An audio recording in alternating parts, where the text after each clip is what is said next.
நம்ம சரவணா, பாண்டியன், பழனி 3 பேரும் உட்காந்து பேசிட்டு இருக்காங்க. அப்போ நம்ம பாண்டியன் வந்து சொல்றாங்க, இந்த மாதிரி சரவணன் ஏகப்பட்ட வேலை இருக்கு.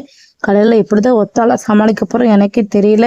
நிறைய ஆர்டர் வேற வந்து குமிஞ்சிருக்கு. அதுல எப்படி டெலிவரி பண்ண போறோம் தெரியல. அது மட்டும் இல்லாம பேங்குக்கு போயிட்டு வா, இதை பண்ணு அதை பண்ணுன்னு நம்ம வெளியே பாக்குற வேலை எல்லாத்தையும் நம்ம சரவணகிட்ட சொல்றாங்க. இந்த பக்கம் நம்ம உடனே பழனி இதெல்லாம் பார்த்துக்கிட்டு, என்ன நம்ம எல்லா வேலையும் சரவணகிட்ட மட்டுமே சொல்றீங்க, ஏன் இந்த வேலையை சொல்ல மாட்டேங்கிங்களே, ஏன் என்ன ஆயிட்டு அப்படி சொல்லி கேட்கறாங்க. உடனே நம்ம பாண்டியன் வந்து, அது எப்படி உனக்கு எந்த ஒரு வேலை இல்லாம இருக்கும், அது மட்டும் இல்லாம ஏகப்பட்ட டெலிவரி இருக்குன்னு சொன்னா எல்லா டெலிவரி நீ தான் பார்க்கணும்.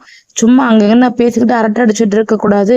டக்கு டக்குன்னு எல்லா டெலிவரி முடிச்சுட்டு எல்லா லோடு வேற வந்து இறங்கியிருக்கு, அதெல்லாம் எடுத்து கடையில கொண்டு வந்து வைக்கணும். எல்லா வேலையும் இப்ப நீ தான் பார்க்கணும்.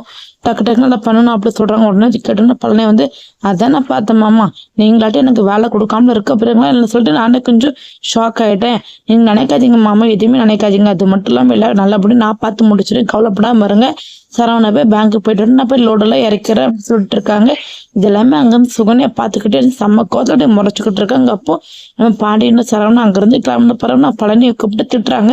இன்னும் கொஞ்சம் மட்டும் அறிவு இருக்கு, அது மட்டும் இல்லாமல் என்ன மனுஷன் எனக்கே தெரியல, என்னமோ சாதிச்சுட்ட மாதிரி பல்ல காமிச்சு விட்டுறாங்க. எப்படி உனக்கு கொஞ்சம் மட்டும் மண்டல மூலங்கிறது இருக்கா அப்படி சொல்லி கேட்குறாங்க. பழனி வந்து, எதுக்காக திட்டிக்கிட்டு இருக்கு, அது மட்டும் இல்லாமல் இப்போ என்ன பண்ணிட்டேன், இப்போ இந்த பொறிஞ்சு போய் ஜெயமலை விழுந்துகிட்டு இருக்கு அப்படின்னு சொல்லிட்டு ஒண்ணுமே புரியாத மாதிரி கேட்கறாங்க. உடனே நம்ம சுகன்யா வந்து, ஆமா ஒண்ணுமே புரியாது, அது மட்டும் இல்லாம பாத்தீங்களா அவங்க மகனுக்கு மட்டும் எல்லாம் வெளியே பாக்குற வேலை சுத்தி பாக்குற வேலை சொல்லிட்டு ஒண்ணுனா கொடுக்குறாங்க. உங்களுக்கு நல்லா லோடு ஏற்றுற வேலை எரும மாடு மாதிரி ஏதாவது லோடு இறக்கி இறக்கி நீங்க கடைசி வரைக்கும் இப்படியே தான் இருக்க போறீங்க. அது மட்டும் இல்லாம சொம்ம தாங்கி மாதிரி எடுபடி வேலை பார்த்துக்கிட்டே இருங்க அப்படின்னு சொல்லிட்டு நம்ம பழனி வந்து ரொம்பவே காலமா திட்டாங்க. இதெல்லாம் பார்த்தா பழனிக்கு ரொம்ப கோவம் வந்து, நீ என்ன இப்படிலாம் பேசிட்டு இருக்க, அது மட்டும் மாமா கனவுல கூட நினைக்காது எல்லாமே இந்த மாதிரி பேசிட்டு இருக்கு. அது மட்டும் இல்ல மாமா பத்தி நல்லாவே தெரியும், மாமா அப்படிப்பட்ட நினைக்கிற ஆளும் கிடையாது, தேவையில்லாம குடும்பத்துல பிரச்சனை பண்ணாத அப்படி இப்படின்னு சொல்லிட்டு இருக்காங்க பழைய. ஆனால் எல்லாம் கேட்டுக்கிட்டே இருந்தது சுகனேந்து ரொம்ப கோவத்துல, எங்க முட்டாள மாதிரி பழாதீங்க. அது மட்டும் இல்லாம அன்னைக்கு அப்படியே சொந்தக்காரங்க வீட்டுக்கு வந்துட்டு எடுபடி மாதிரி எல்லா வேலையும் பார்த்துட்டு இருக்கீங்க, எல்லாரும் நக்கல் பண்ணி சிரிக்கிறாங்க, எனக்கு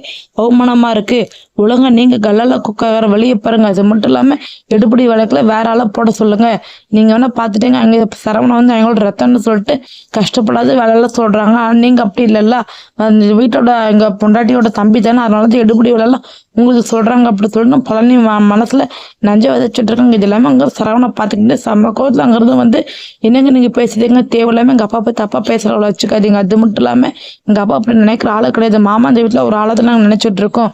அது மட்டும் இந்த கூட பிறந்தவங்க வந்து நாங்க பார்த்துட்டு இருக்கோங்க மாமாவை, நீங்க இந்த மாதிரி பேசி தப்பா பேசாதீங்க அப்படி சொல்லிட்டு ரொம்ப கோவமா சுகனை வச்சுட்டாங்க. சுகனை வந்து, நீ தப்பா புரிஞ்சுட்டு தம்பி, நான் அப்படிலாம் சொல்ல வரலையே. அது மட்டும் இல்லாம நேற்றுக்கு இவ்வளவு கோவப்படுறேன், நான் வந்து நல்ல வேலை பாருங்க அப்படி இப்படிலாம் சொல்லிட்டு அப்படியே மலப்ப பாக்குறாங்க. இதெல்லாம் பார்த்தா சரவணனுக்கு ரொம்ப கோவம் வந்து, என்னம்மாம்மா இதெல்லாம் எனக்கு இதே சரிப்பட்டு வரல, அது மட்டும் இல்லாமல் சொல்லுவீங்க என்ன அப்படி சொல்லிட்டு ரொம்ப கோமா சரவணா அங்கேருந்து போகிறாங்க. இந்த பக்கம் இதெல்லாம் யோசிச்சு பார்த்துட்டு நிற்கிறாங்க. இந்த பக்கம் அவள்கிட்ட சுகனியை வந்து செம்ம பயத்தில் திருத்துன்னு முடிச்சுட்டு இருக்காங்க. இப்படி மாட்டிக்கிட்டுமே. அது மட்டும் இல்லாமல் இவன் மட்டும் பாண்டியன்ட்டையும் அன்னைக்கிட்டே சொல்லிட்டோன்னா போச்சு, இல்லை பிரச்சனை தாறுமாறா போயிருமே, நம்ம இந்த வீட்டில் இருக்க முடியாதுன்னு அப்படி சொல்லிட்டு கொஞ்சம் பதட்டப்படுறாங்க. இந்த பக்கம் ஒன்று பழனி வந்து கொஞ்சம் யோசிச்சு பார்க்குறாங்க.